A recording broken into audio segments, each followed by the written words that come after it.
공기 좋은 산속 전원주택에 살면서 입지까지 좋기는 쉽지 않은데요. 오늘 두 마리 토끼를 잡을 수 있는 대박 전원주택을 소개해 드리겠습니다. 가격까지 저렴한 주택의 정확한 주소와 주변 비선호 시설 그리고 물건 분석까지 꼼꼼하게 설명드리겠습니다. 아직도 CLTV 구독 전이시면 구독과 알람 설정 부탁드립니다. 왕복 4차선 도로를 이용해서 주택으로 이동하고 있는데 큰 길에서 우회전으로 꺾어 들어가면 마을 도로가 나옵니다. 마을에는 크고 작은 창고와 공장들로 이루어져 있고 마을길이 넓지 않아서 교차 통행은 어려울 것 같습니다.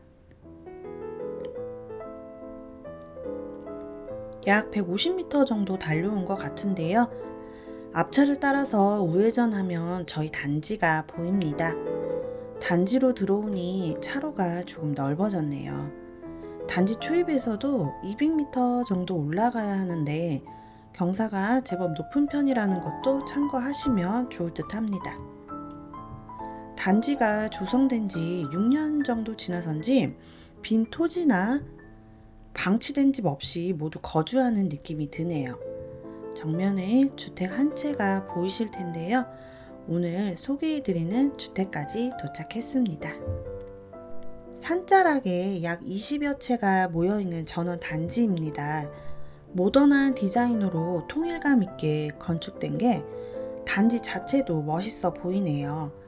뒤편으로 병점 시내가 보이는 것만 봐도 산골 외진 전원단지가 아님을 눈치채실 수 있습니다. 주변에 창고와 공장들도 보이는데요. 주변에 비선호 시설은 잠시 후에 설명드리는 걸로 하고 토지 먼저 설명드리겠습니다. 토지는 자연 녹지 지역에 위치하고 있으며 자연 취락지구, 가축 사육 제한구역, 성장 관리 권역으로 지정되어 있습니다. 자연 녹지 지역이지만 자연 취락지구로 지정되었기 때문에 건폐율이 도심주택과 같은 60% 이하로 완화됩니다. 다만 화성시 같은 경우에는 조례에 50% 이하로 되어 있네요. 그래도 토지의 가치는 분명 좋다고 보시면 됩니다.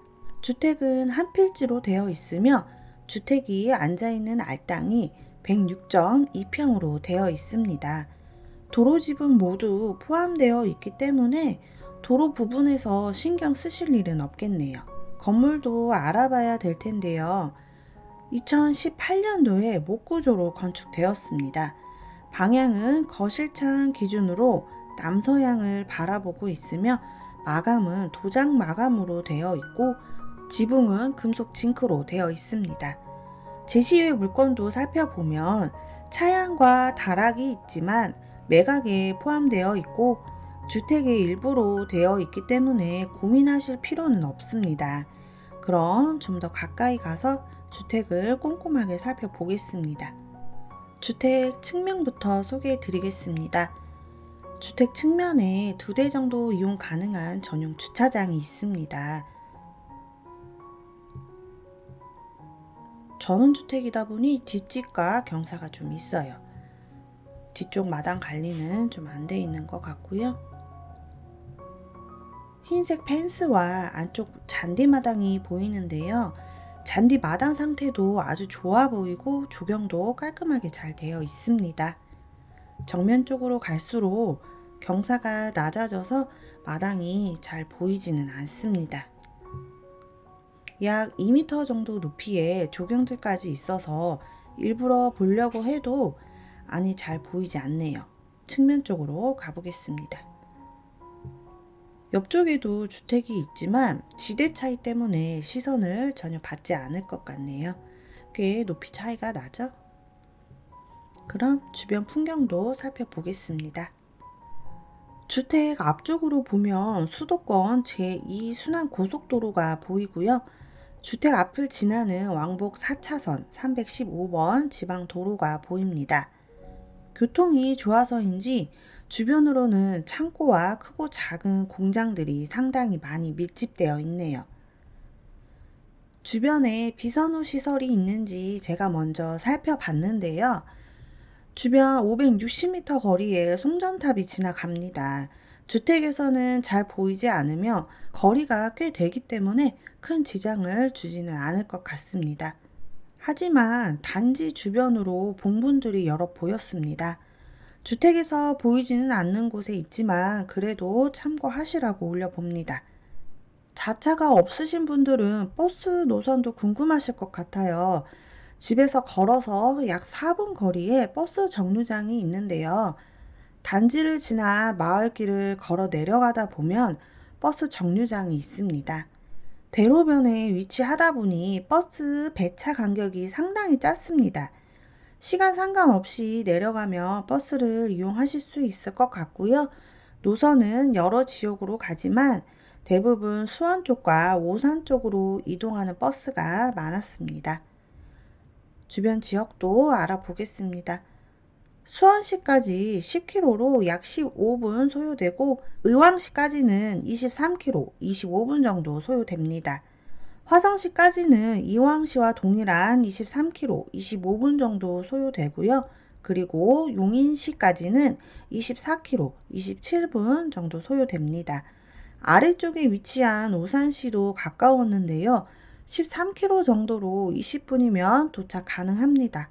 인구 추이를 보며 화성시 경우에는 꾸준히 인구수가 늘어나고 있는 게 보이네요. 주변 거래 시세 살펴보겠습니다. 주변 단지에 토목공사가 완료된 토지를 살펴보니 약 평당 150만원에서 200만원까지 거래가 되었더라고요. 토지의 감정가는 건축물이 올라가 있는 알땅이 2억 6,800만원대로 감정되었으며 도로 지분을 모두 포함할 경우 2억 8,200만원대입니다. 2차 유찰로 1억 3,800만원대까지 내려왔습니다.